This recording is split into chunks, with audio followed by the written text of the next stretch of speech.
Welcome back into the Dead Arm Sports Podcast. Josh and Joe here. It What is it do? Friday. Not much. How's it going, Joe? Friday. Friday. Yes, indeed. I only worked a 3-day work week, but man, it sure felt like a full work week. You busted. I am thrilled. It's Friday, almost the weekend.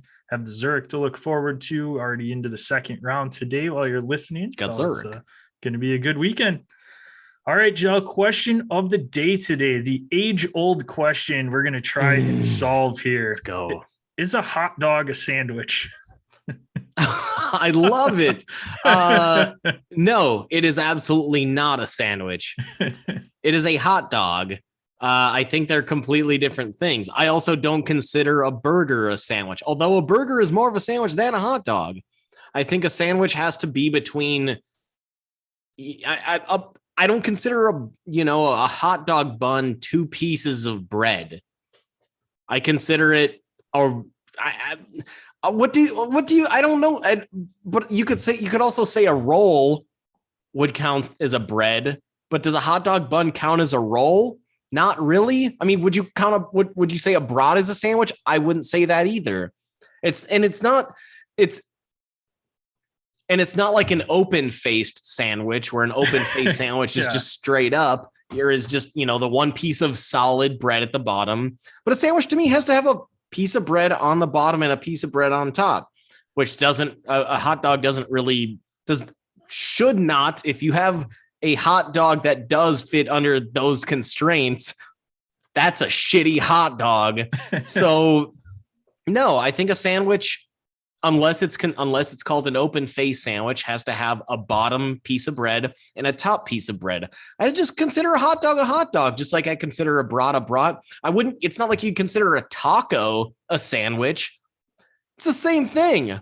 A taco is effectively a hot dog, a Mexican, like it's the same, that, the construction of it is similar. You wouldn't consider a taco a hot dog, or whoops. Okay, I hope not. You wouldn't consider a taco a sandwich. So why would you consider a hot dog a sandwich?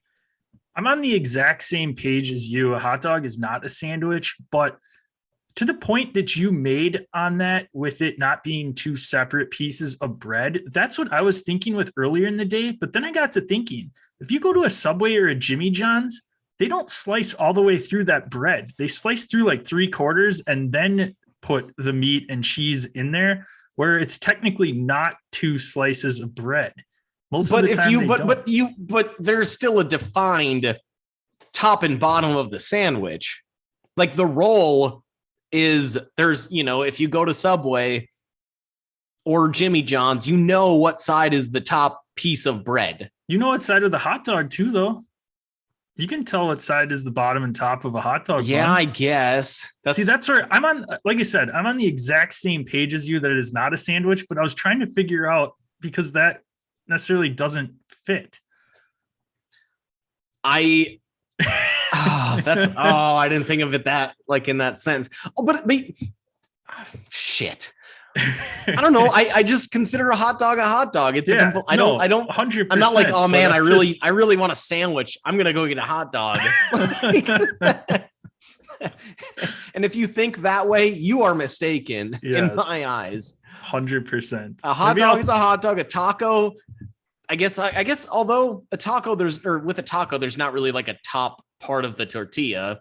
Like there would be even with a hot dog bun.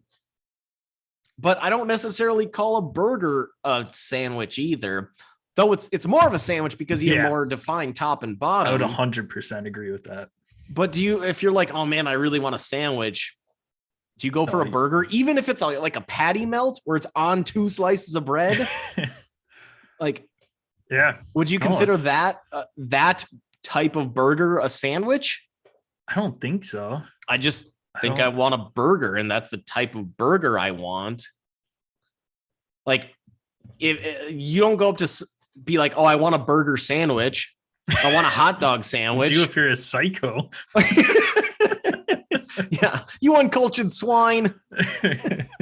But a hot dog sandwich, but there is a sub sandwich, so that's the difference. I think like Jimmy John's, Subway are called sub sandwiches, a submarine sandwich.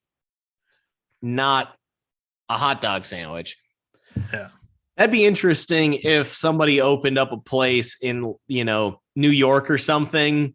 It was like Coney Island sandwiches or Coney Island hot dog sandwiches, that would just piss off the entire world, but they would probably get a lot of business. Probably.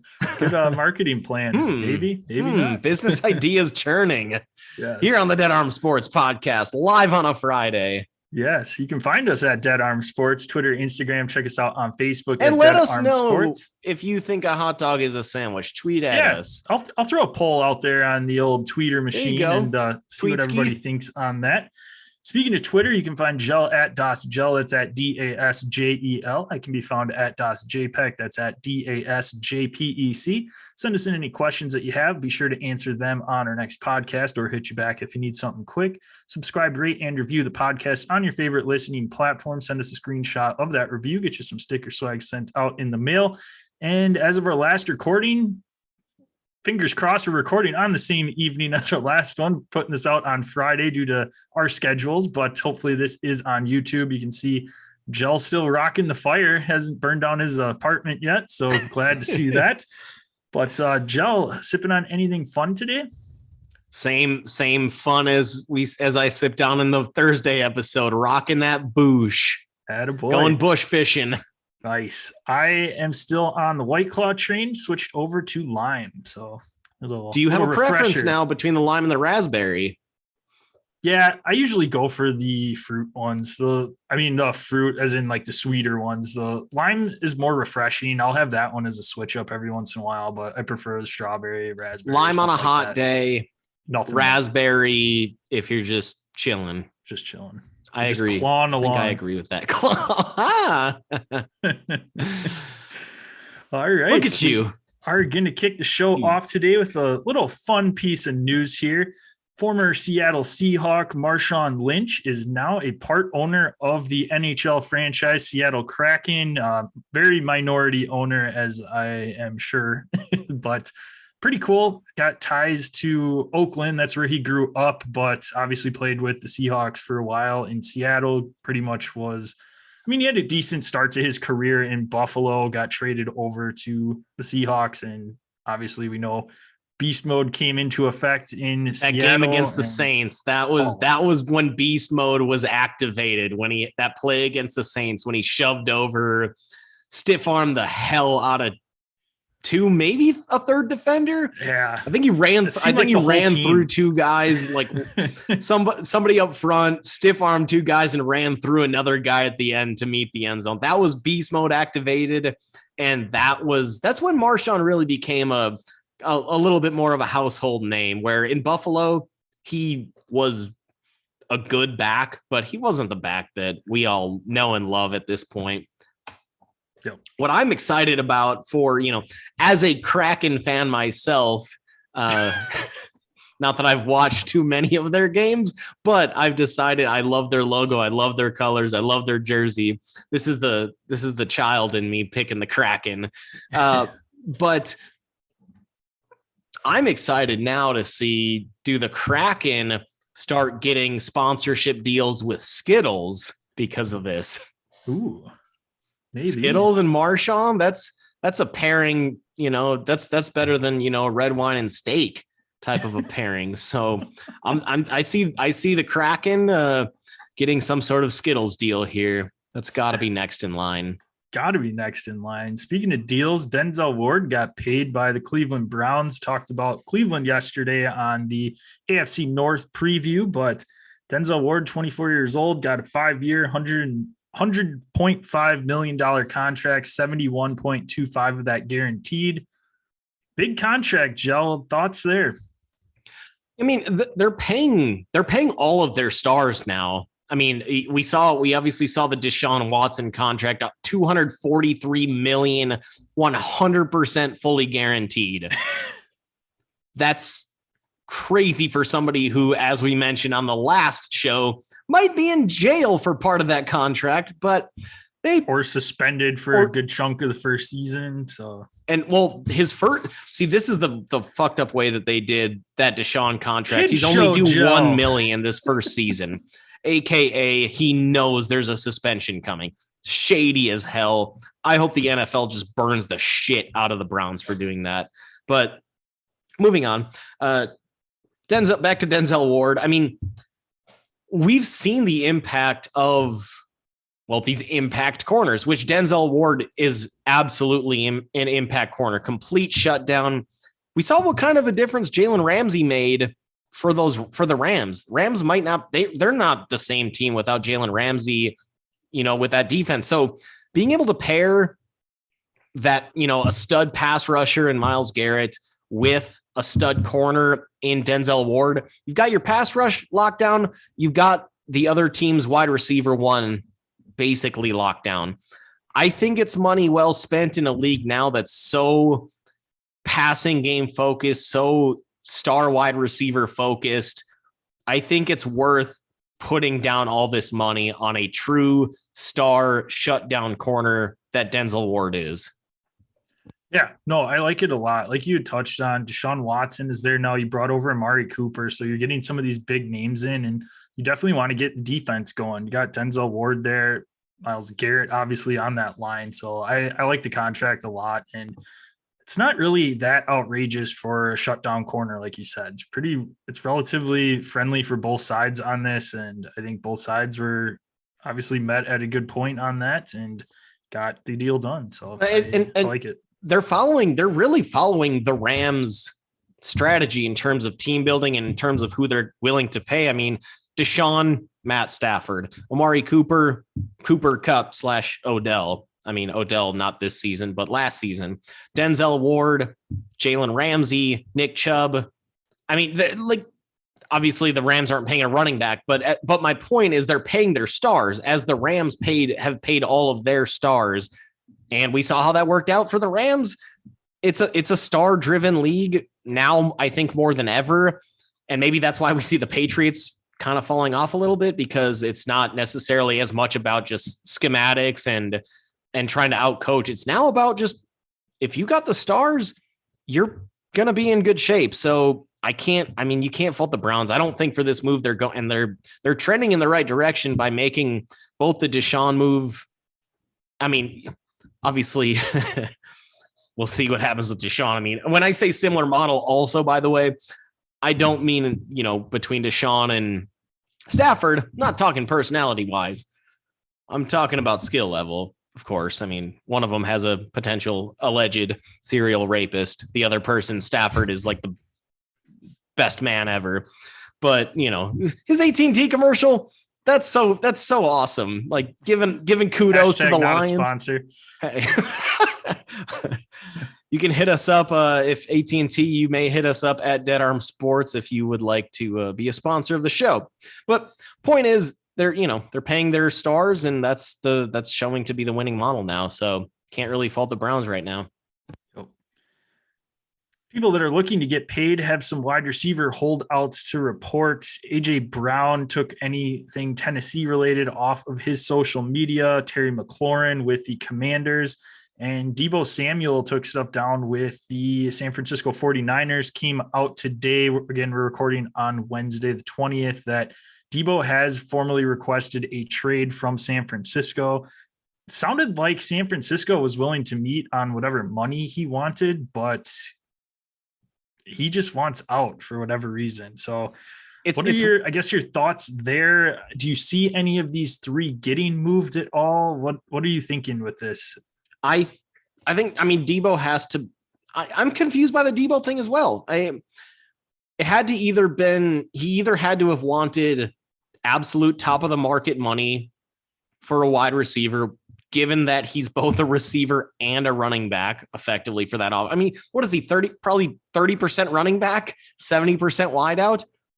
The way that the Niners use him, he deserves to be paid a ton. So I think if he probably wanted a ton of guaranteed money. He hasn't shown that he can stay healthy even this year, which was his career year. So I guess I'm not surprised that the Niners weren't willing to go pay top of the market money that he probably wants. But I also understand from his perspective, for why he would want top of the market money. I think ultimately, apparently he asked for this trade about a week ago. It was just reported today. So I think that's probably the most likely one of the three to be traded. AJ Brown, the Titans absolutely have to get a deal done with AJ Brown. I think if they let him go, they have nobody at receiver. And you can't just be Derrick Henry and nobody. I mean, AJ Brown is thriving out there with Marcus Mariota and Tannehill. He's had a really good career with those two at quarterback. So he's shown that he should absolutely be a number one. He could be a number one on any team in the league. I think he needs to get paid. I think he's probably second least likely to get dealt. I could see him also making a big, I guess diva type of big deal out of this, but I think ultimately the Titans are going to pay him because they have to. Terry McLaurin, I'm also not super concerned about. He's coming off a not great year. So he's got a lot less leverage, I think, than Debo and AJ in this situation. I think this is kind of also poor timing for Terry. I think Terry could probably, if he went off this year with Wentz, he could end up earning more money, a lot more money next offseason. And maybe, if he's able to show that he can be a true wide receiver one in the league, which last year he didn't. So I think it's poor timing from Terry. I think AJ ends up getting paid. I think Debo ends up getting dealt. Yeah, I'm just torn with this whole situation because all these guys are still under contract. It's not like they got franchise tagged or anything like that. So they don't really have a ton of leverage. I mean, maybe they sit out a game or two, but ultimately, if they're looking for money, they're not going to sacrifice that by missing games. So I don't know. I think all these receivers looked at the Davante Adams situation where Davante did the threat was from the Packers, we're going to end up tagging you if you don't sign a long-term deal. And then he said, okay, you've tagged me. I'm not going to play on this deal. And he ended up getting dealt. So I think that helped get a lot of these wide receivers a lot more leverage than they would have had in the past before the Davante deal and before the Tyreek Hill deal. So I think these receivers do have leverage, at least in terms of because if Green Bay would have signed Davante last year or the year before that to a longer term deal, then I don't think this would have happened. But Davante was going to say, okay, I'll play this year out without a long-term deal. And if you're going to threaten to franchise tag me, then I'm not playing. That's the same situation all three of these receivers are in now. This season, they're basically in the same situation as last offseason for Davante. And we saw how that worked out for Green Bay, where he played out that season, but then once it came down to, oh, you're going to franchise tag me? Well, then I'm not playing. That's the same situation for all three of these guys. Yeah, the only difference there is you've seen year after year after year of production from Davante Adams where he has that. Or like you touched on with Debo. He is absolutely fantastic, top 5 wide receiver when he's on the field. And prior to this last year, that was his main thing, is he could not stay healthy at all. So he's had one solid year where he played the majority of games. I believe he still missed a game or two this last year due to injury, but AJ Brown, another guy that has trouble staying on the field, and poor Terry McLaurin, guy just can't get a quarterback to throw him the ball at all. So he's kind of left out there to hang, but I agree. I think Debo's the one that I can let's jump into fuck, marry, kill then. Yeah, that's fine. I mean, I was just going to say that I think Debo's the one that they could move off of, get a first round pick or get a first and a third or something like that for Debo. And it's a heavy wide receiver draft. Take a wide receiver there, get somebody to fill in with George Kittle, and you're rolling. So it would definitely hurt because Debo is very versatile. But like you said, I think he's the one that could potentially move of the three. Yeah. So yeah, earmuffs, kids. We are going to play a little game of fuck, marry, kill. So Do you want to kick it off, Joe? You want me to? I want you to go because I want to hear kind of your reasoning for some of this, and I want you to take first round at this. Okay. Because I'm conflicted on two of them. So I'm going to start off with my Mary, because this is a guy that that's your mom's name. I have loved watching for quite some time. Back in the days of Yahoo Fantasy College Football, this guy was a staple in my lineup.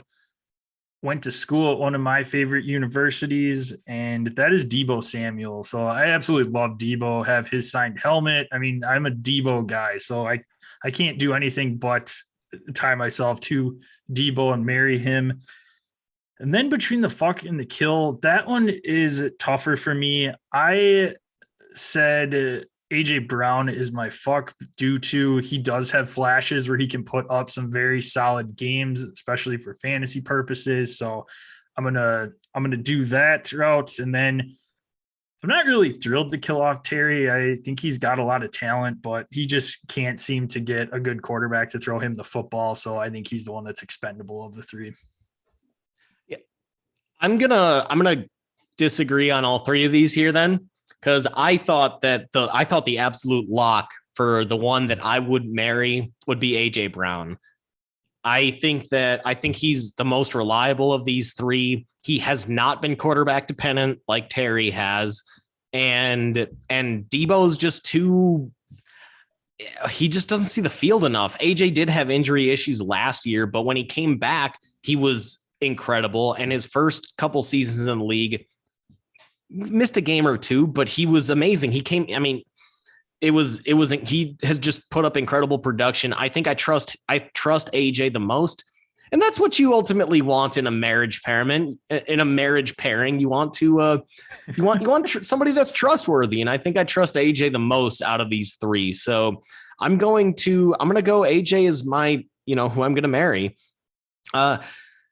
I'm going to go as the one that I'm going to fuck is Terry. Because that is also a female name. And not really the reasoning behind it, but it's, it plays a part. No, but I think that because, you want a nice partner in bed, he needs a nice partner at wide receiver. So, or at quarterback. So I think he falls into that deal. I also think that there is potential with Terry to be a true number one once he gets that quarterback right. Just like, with if you're banging somebody, and you're the right match for them, then everything is great. So Terry, I'm gonna fuck Terry.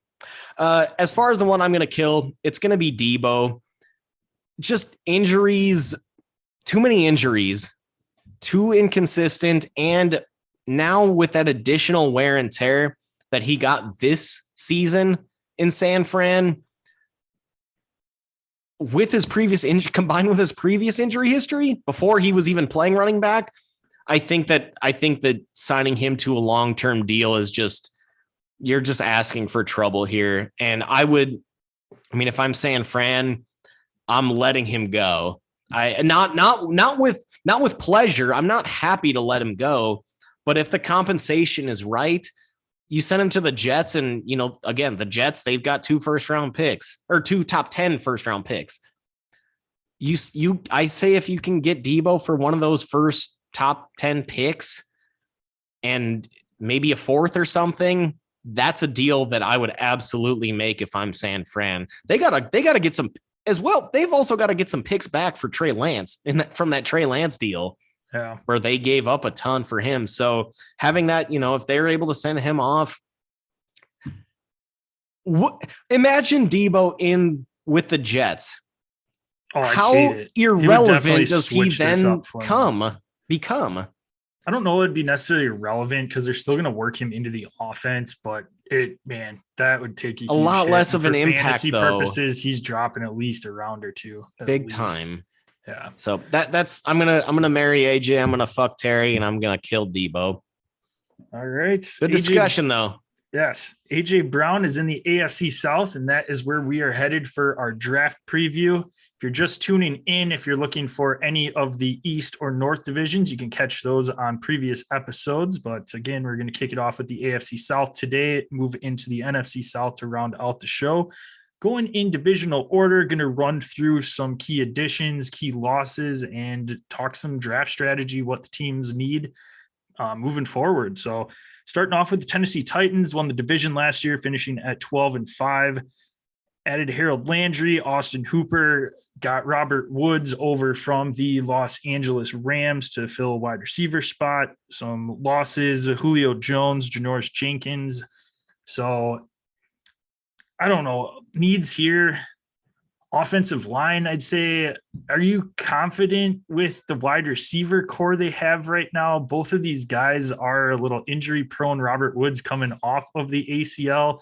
Then the other question I have too, we've seen the last 2 years now, Derrick Henry miss some time. Is it time for them to use maybe a day 2 pick on a running back, try and find a successor or somebody to take a little bit of the workload off of Derrick Henry? What are you thinking here? I would probably say, well, first off, their first round corner last year, Caleb Farley, who fell, he's incredibly skilled, but he fell in that draft, last year's draft, pretty hard down to that 21 slot where the Titans took him.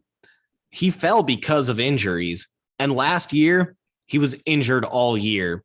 No. Shocker. Shocker, hardly know her. So I wonder then, if in the first round here, do you consider going corner again? Back-to-back years of corner. They definitely could. Their defense took a little bit of a hit last year. They've been middle of the road to above average, but they could definitely use a lockdown corner for sure. Yep. And knowing Mike Vrabel, obviously defensive coach, yeah. I think that I could totally see them if the right corners there at 26 for them. I could absolutely see them going corner. I think beyond that, probably day 2. I think you're right. I think maybe I wouldn't say. I mean, their second round pick is late, so maybe that late second or late third round pick, they probably do need a legitimate, not necessarily replacement for Derrick Henry, but somebody to help him out so he's not completely carrying the entire offensive load.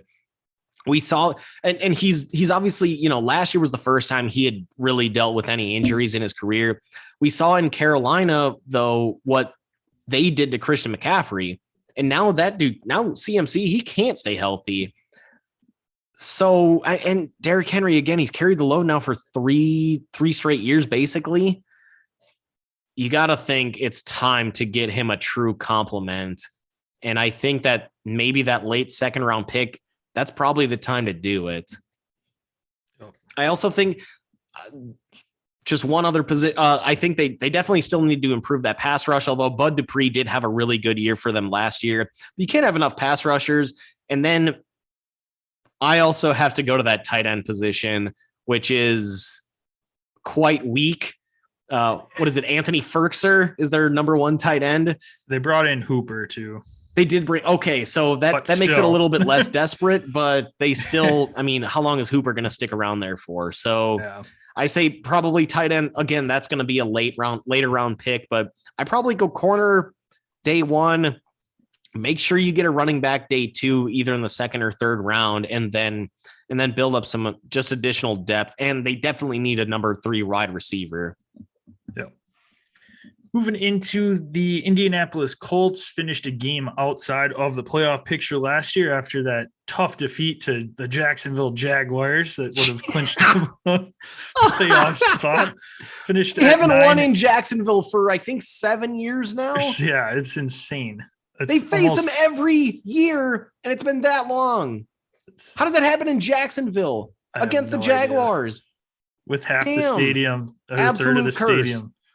With that too.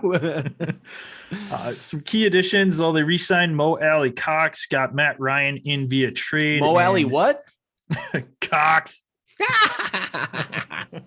And help me with this one, Giselle. Yannick Ngakoue. Yannick okay. Ngakoue. Okay. And then very, very, very strong pass rusher. Yes. I love that addition. Yes.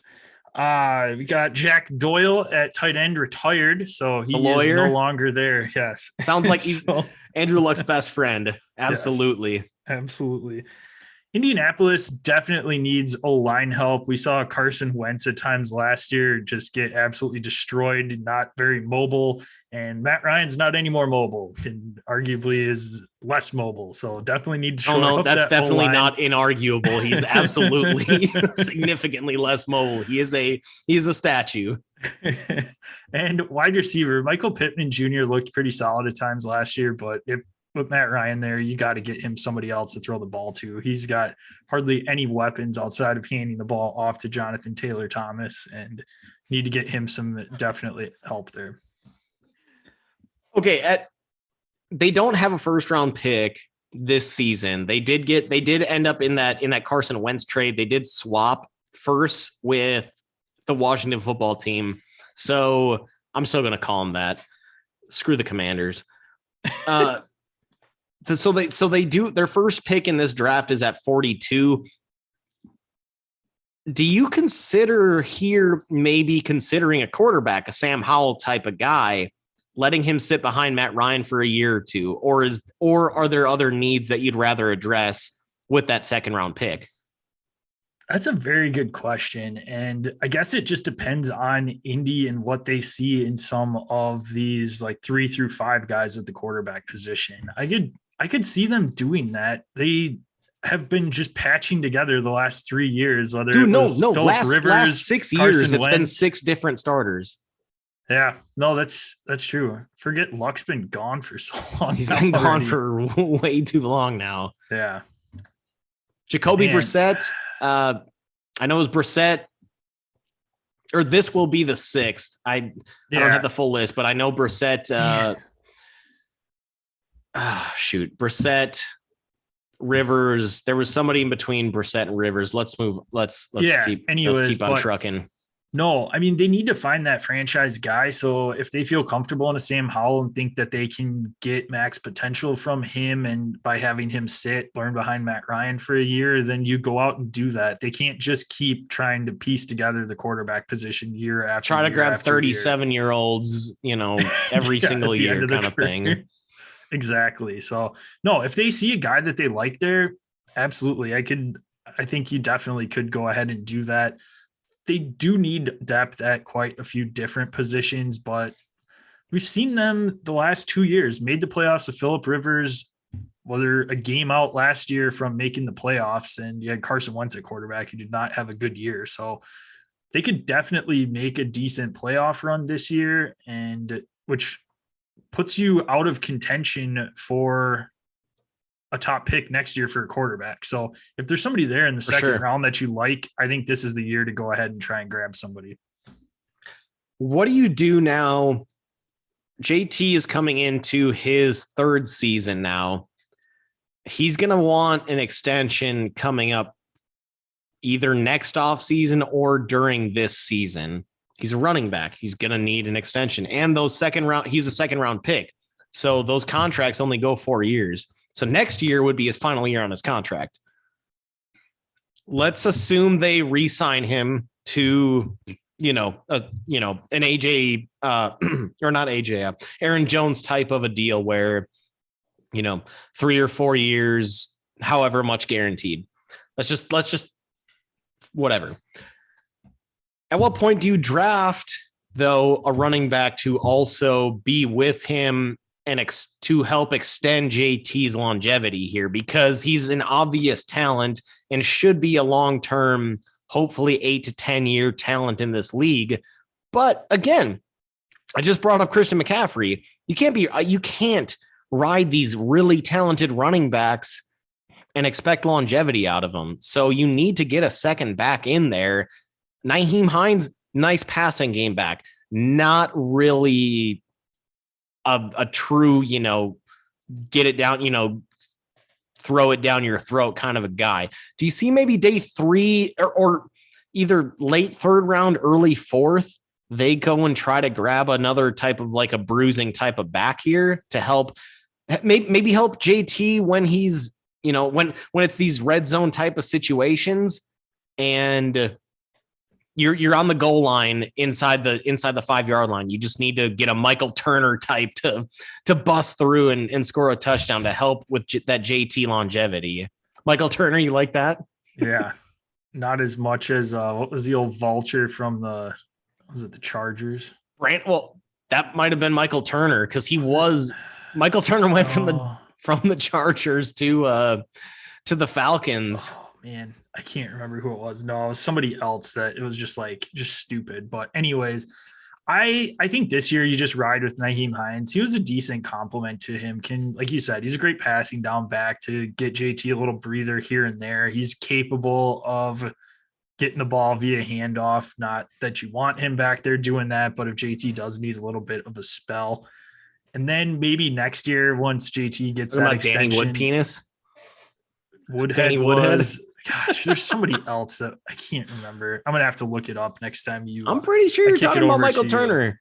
I don't think it was, but I'll look it up anyways. But no, I'm fine rolling with JT and Nyheim Hines this year. JT's got an offseason to rest up right now, but definitely would like to see. I mean, they tried with Marlon Mack. That's why they kept him around too, to give that little bit of a piece. So maybe you just do something that route. Maybe you go like a 6th round guy or something just to throw him in for a little bit. But I don't see any high draft capital or a day 2 pick at all on a running back.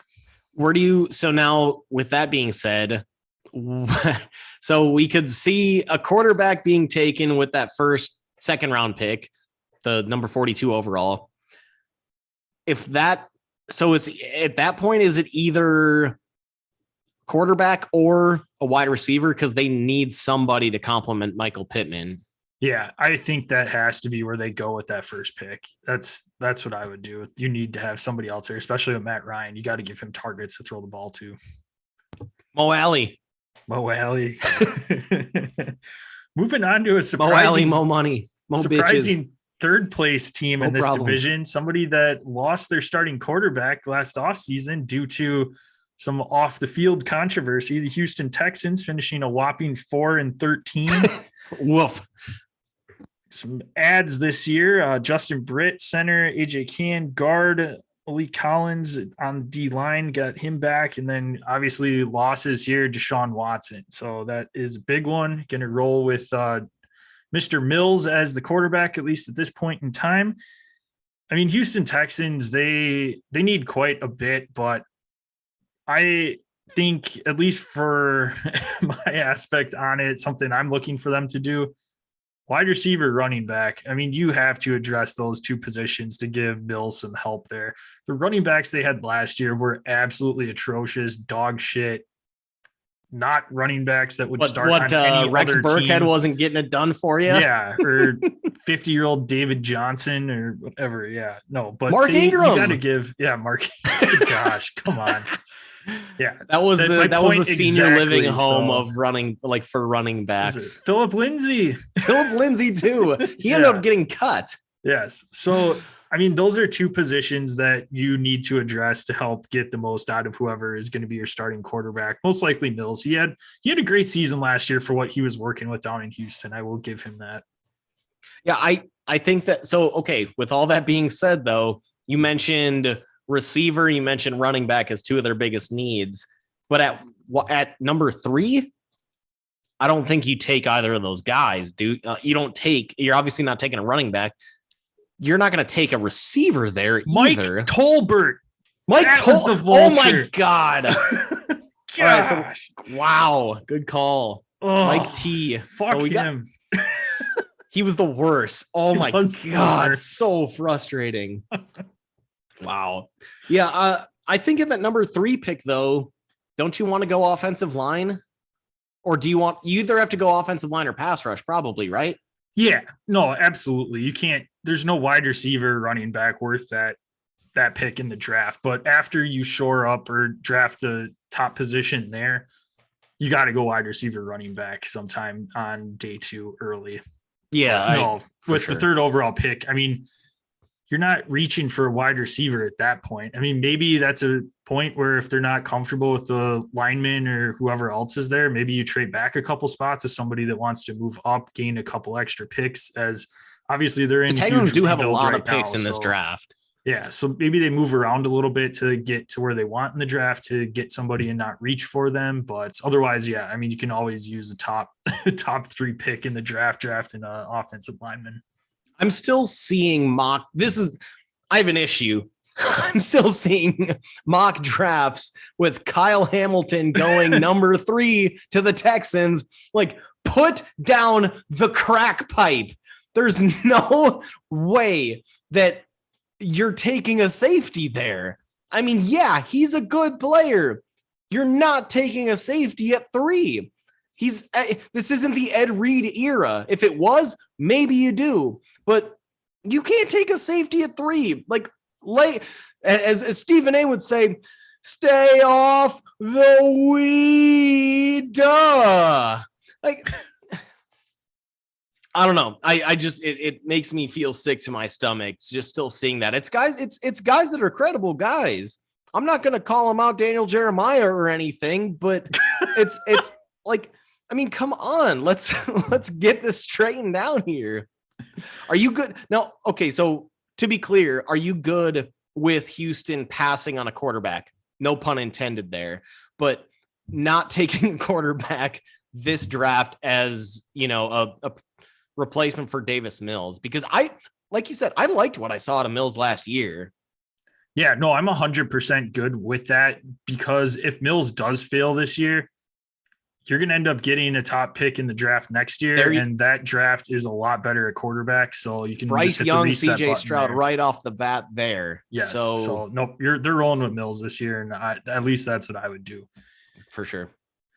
Moving on to the cream of the crop in the division. Jacksonville Jaguars so looking to rise to the top 3 picks. Yes. 3-14 last year. Some key additions here. They did franchise tag Cam Robinson, brought in Brandon Scherf. Great Christian move. Kirk coming in, Evan Ingram. Not so great a move. Darius Williams, cornerback position. Lost Miles Jack, as you had talked about a little bit earlier. DJ Chark. For me, Jacksonville is just drafting best available all over the board here, with special emphasis on getting D-line and wide receiver. Wide receiver, you need somebody to help Trevor Lawrence back there, and Christian Kirk's not cutting it, even though they gave him a ton of money. Evan Ingram is not cutting it. Well, according to Urban Meyer, Travis Etienne is going to be their number 1 wide receiver. Yeah. Well, maybe, yeah. Well, he also brought in Tim Tebow for a workout at tight end. So that tells you a lot. But no, for Jacksonville, it's drafting best overall with, for me, emphasis on those 2 positions. Yeah, I'm going to put a large emphasis on Aiden Hutchinson. Start there. Just start with Aiden Hutchinson. I think that he's the absolute clear-cut number 1 guy. And again, so if you're able to pair Aiden Hutchinson on one side of that D with Josh Allen, not the quarterback, defensive pass rusher on the other side, you've got now 2 really sweet pass rushers. That's a really great starting place for a defense. And then on top of that, you mentioned Darius Williams, bringing him over at corner, solid addition. Shaq Griffin on the other side. And so you've got really 2 good corners. You take Aiden Hutchinson here. You've got 2 good linemen, or at least defensive pass rushers. I would have said, I was leaning towards, but early on in this, draft preview process, I was thinking just take Evan Neal, shore up that offensive line. But they did franchise tag Cam Robinson, and I think that they could come to a long-term deal with him as long as they're willing to pay him, which they absolutely have to pay him. And then on the and then on the other side, Brandon Sheriff, he's gonna be on that right side of the offensive line. So I don't think you need to go offensive line here. And you go Aiden Hutchinson, who I think is the easy number 1 pick off the board. So it's Hutchinson, and then once you get into that second round, there's gonna be another really good receiver at the top of the second round that Jacksonville can jump on. So I think those are the first 2 picks. They have to be the first 2 picks, but also, like you said, best player available while also still considering positional need, which wide receiver is an obvious one. Yes. Team that does not need a wide receiver at all. Moving into the NFC South, it's Tampa Bay Buccaneers will kick it off here. Finished at 13-4, winning that NFC South division. Key addition, Tom Brady coming back out of retirement, absolutely huge. So that was some big news that happened. And obviously Tampa would be looking a lot different this year without him behind center. Got Chris Godwin signed to a long-term deal. Ryan Jensen's back. Carlton Davis is back. Got Russell Gage over from Atlanta. Shaq Mason coming in and re-signing Leonard Fournette. So Leonard Fournette is going to be the feature back this year. Ronald Jones is gone. So should be interesting. Again, Tom Brady is the main key here. And otherwise, Tampa Bay is pretty solid at a lot of the positions. Obviously, have made a run the last 2 years, winning the Super Bowl 2 years ago, getting to the AFC or NFC divisional round this last year. So I think it's just mostly depth for Tampa Bay at this point in time. Don't see any huge glaring needs, maybe a tight end if Gronk doesn't come back at all.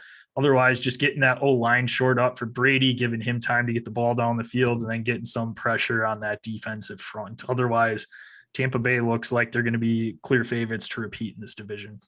I think for me, first, the easy focus has to be defensive line, not because they didn't have a good defensive line last year, but just because of age. I mean, they're just getting old. And so I think their first round pick probably you have to go defensive line, get another pass rusher or, down defensive end. Vita Vea is an absolute stud. So there's no need for an interior D lineman, but if you can get some pass rush in that first round, that's a necessity for the Bucs. Also, definitely building up, like you mentioned, that offensive line depth. I'd probably lean offensive line a little bit later in the draft, just to help build that up. And then I wonder also, they have mad wide receiver depth, but they haven't really had, Scotty Miller, Tyler Johnson, both were disappointments. They've been okay, but nobody's really grabbed a strong hold of that third wide receiver in that room. Where do you want to go wide receiver in this draft? Or do you just hope that Tyler Johnson or Scotty is going to be able to really grab the reins as that third receiver in the room? I think I'm good with third wide receiver. Again, they had added in Russell Gage, so he's a solid three-piece with that. So with him, I forgot about him, Mike Evans. So, but no, otherwise, if he didn't come in, then absolutely, I think you do, because, like you said, none of those guys have really stepped up. Obviously, Antonio Brown had flashes last year before his on-field tirade, but Russell Gage actually is very intriguing for fantasy this year. You could get later rounds. He's a sneaky that's what I said last year. Yeah. But third wide receiver with Tom Brady, that's usually a little bit of a moneymaker. Yeah. Yes. Good call there. Yep. Second place in the division, New Orleans Saints finished at 9-8. Got Jameis Winston signed to a 2-year deal this time instead of giving him a 1 year back-to-back. Marcus May, safety, also added in. New Orleans, and I don't know what to think of them. I do not think they're going to be very good this year. Offensive line, definitely need to give Jameis protection there. And then wide receiver, Michael Thomas, I don't know what to think of him anymore. He's pretty much hasn't played in the last 2 years. So right. What is he going to look like when he comes back out? You never really had anybody to compliment him either. So I think that's a huge thing if you can go and get a top of the line wide receiver. Marcus Colston, come on back. Yeah, Marcus Colston. Joe Horn, yeah. Find that cell phone hidden in the padding and give Joe a call. But those are my two keys for them. Depth in a lot of different positions, but wide receiver, man, I think that's where they have to go. Well, so they made that trade with Philly to gain an extra first round pick this year. And thankfully for them, and well, strategically, I would assume for them, knowing that this is a deep, both wide receiver and offensive line draft, that's where they need to go with both those picks. I believe they're 16 and 18 for the Saints. So with both those picks, grab a receiver that you love, grab an offensive lineman that you love, and that eats up two of their big needs right off the bat. And then beyond that, I mean, Marcus Lattimore, how old is he now? I feel like he's, especially for a corner, I feel like he's getting really up there. I think they need to grab some depth in that secondary to help him out. And then maybe what do you think about looking at, they did have was it Hill? They had a running back behind Kamara last year that played a little bit, but wasn't great. I still think they could definitely stand to draft another running back to put behind Kamara. Yeah, no, absolutely. I think you could definitely do that. Or, I mean, is this, obviously it probably would have happened at this point in time, but would you have blamed the Saints if they tried to unload Alvin Kamara this offseason? That's tough to say. I mean, it depends on what that return would have been. I mean, what do they have money tied up in now that they don't have an expensive quarterback? I say you might as well hang on to Kamara so you have at least some semblance of an offense. I also think, I mean, and Jameis last year before he got hurt, they did have 5 wins. So I think that they were still competing for a wild card spot with Taysom out there, Taysom and Trevor Siemian. So if Jameis is out there and played like he did in the first 5-6 games of the year, next season, obviously that feels like asking a lot, knowing that it's Jameis, but they could still compete for a wild card spot, and they absolutely could not have competed for a wild card spot without Kamara. So I think you get a stud or, a very high end receiver, you get a high end offensive lineman, roll out Jameis, hope that Michael Thomas can come back and at least be partially what he was with Drew Brees. He's definitely not returning back to that record-setting receiver that he was. That's never going to happen. But I think that they could compete for a wild card spot, and I don't think that they could have without Kamara. So if you could have gotten a first, and maybe if you could have gotten a first back for Kamara, maybe, but I wouldn't have just dumped him. Team that will not be competing for the playoffs this year, the Atlanta Falcons. They finished third last Marcus year. Mariota. 7-10 additions. Marcus Mariota coming over from the Raiders. Casey Hayward Jr., cornerback. Damian Williams. Cordy P is back in the fold. Got him re-signed and lost Matt Ryan. So this is a team that is in a huge rebuild right now. I mean, Calvin Ridley's out for the season with his gambling thing. You've got a nice tight end to build around with Kyle Pitts, but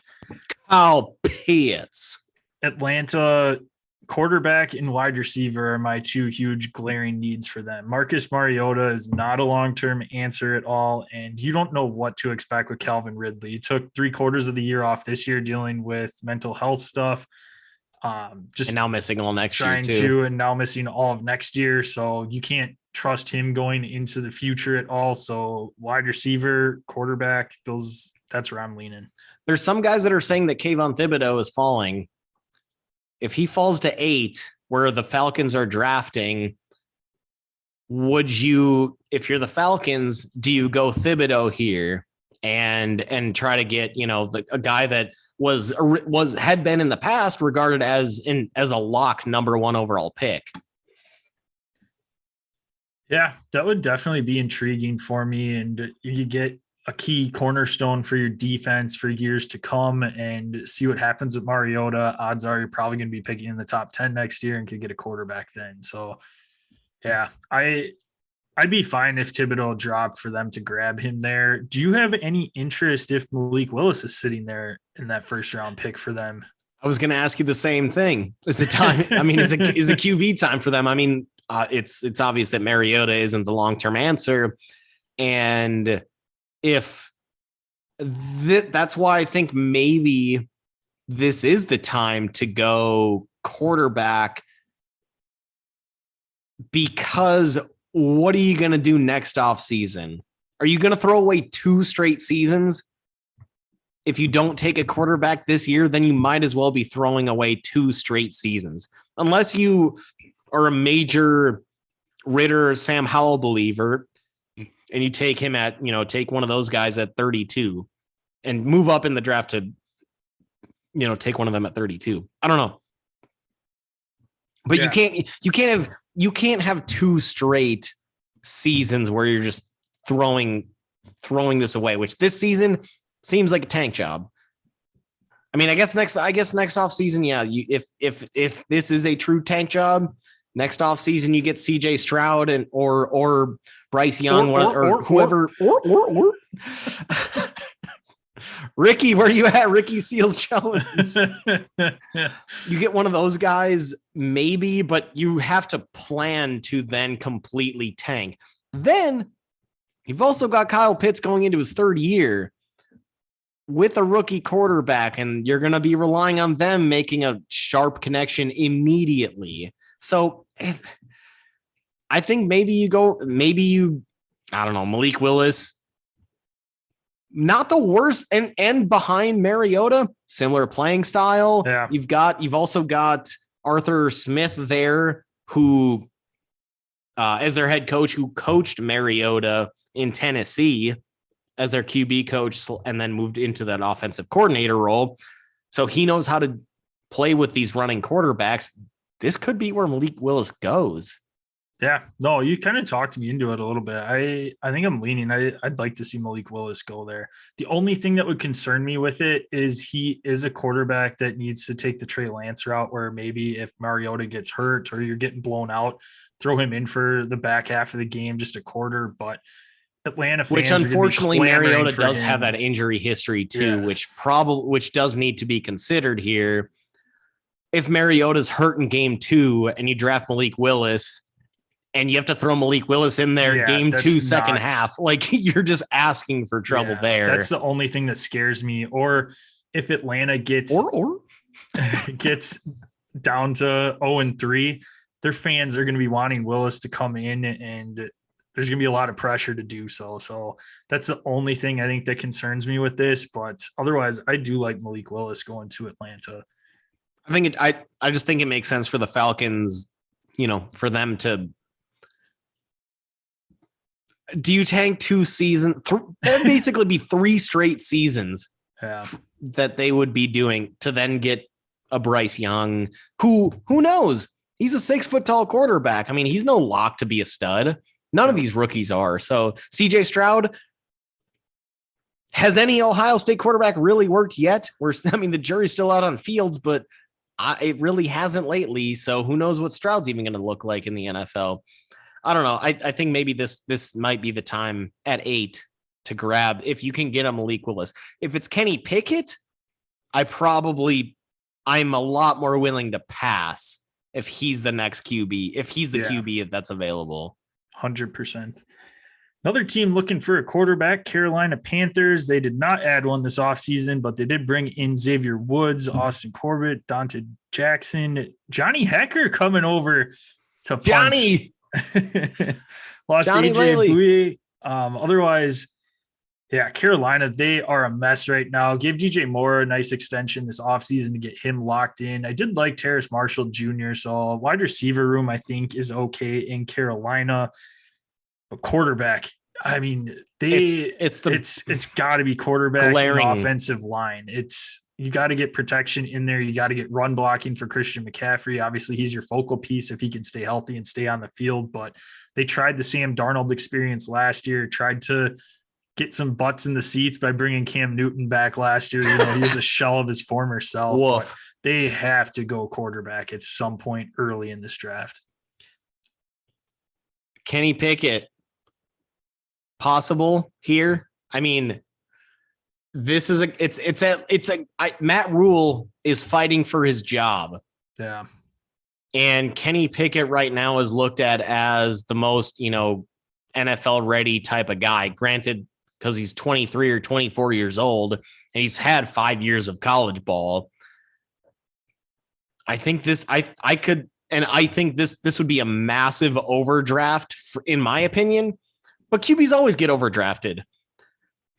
I think this could be a sucker place for Kenny Pickett to go. And Matt Rule's out there saying, trying to get himself 2 more years of work because Pretty much. Because he's already the hot, on the hottest seat of all these NFL coaches already. He was almost fired this offseason. So I think he might say, he could maybe justify it, say going to ownership if they suck again. Like, let's say they take Kenny Pickett. Oh, we suck again. Then he can go to ownership and say, oh, he's a rookie quarterback. Give me one more year, one full off season with him. This could be this could be Matt Rule trying to fight for his job. And that's why I think Kenny Pickett is a very legit possibility going here at 6. Yeah.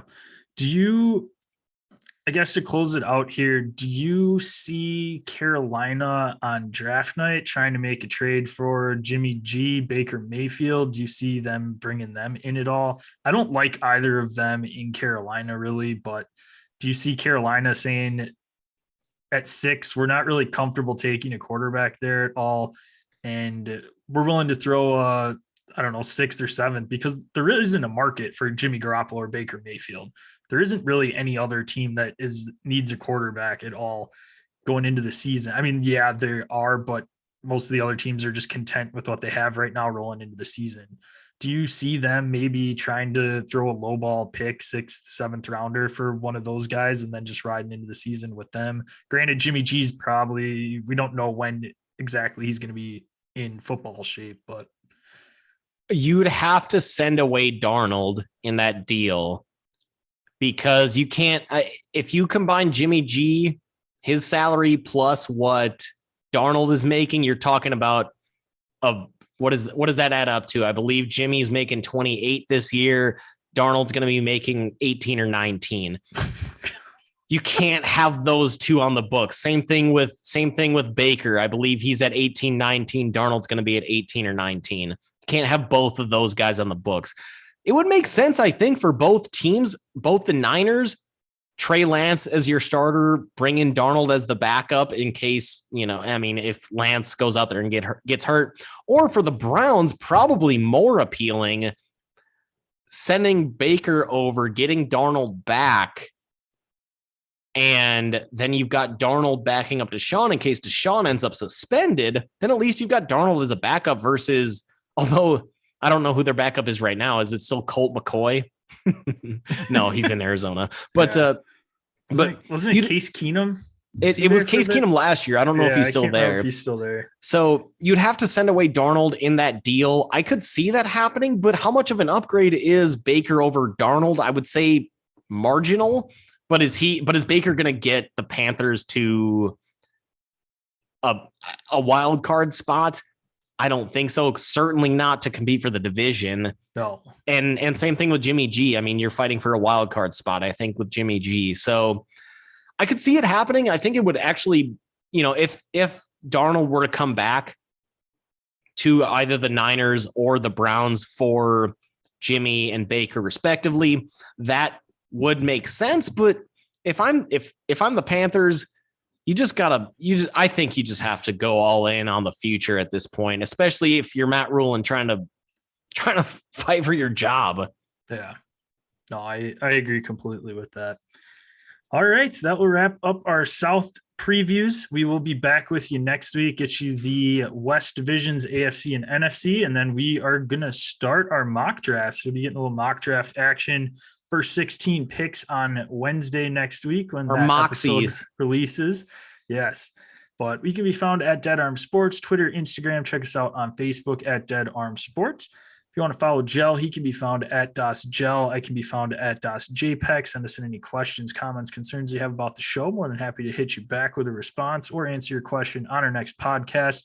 Check us out on our YouTube page. You can see our shiny faces, a little glare off of the old lamp here next to us, but nonetheless, we are visible now. Hey, burning behind me. Burning, yeah. We're recording on 420. We're all burning. Let's go.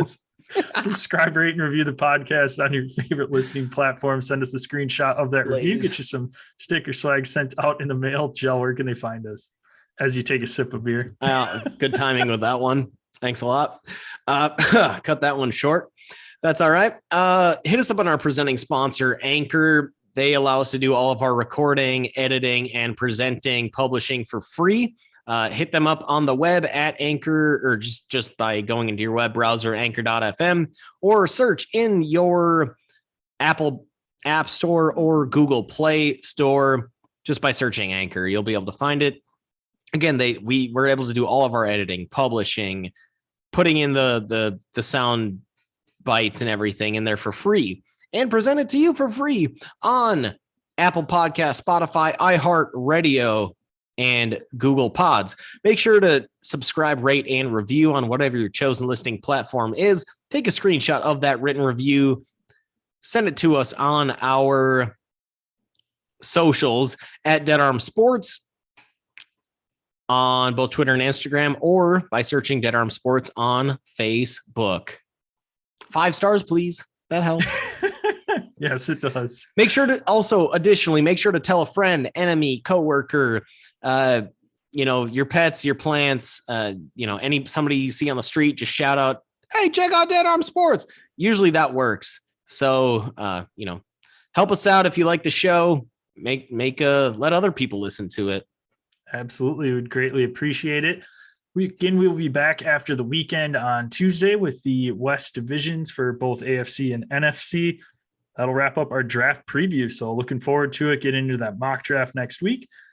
Again, appreciate everybody out there listening and hope everybody has a fantastic weekend. Joe, close us out. Marshawn Lynch, part owner of the Kraken. Now all he needs is that tough actin' tin actin'. Boom!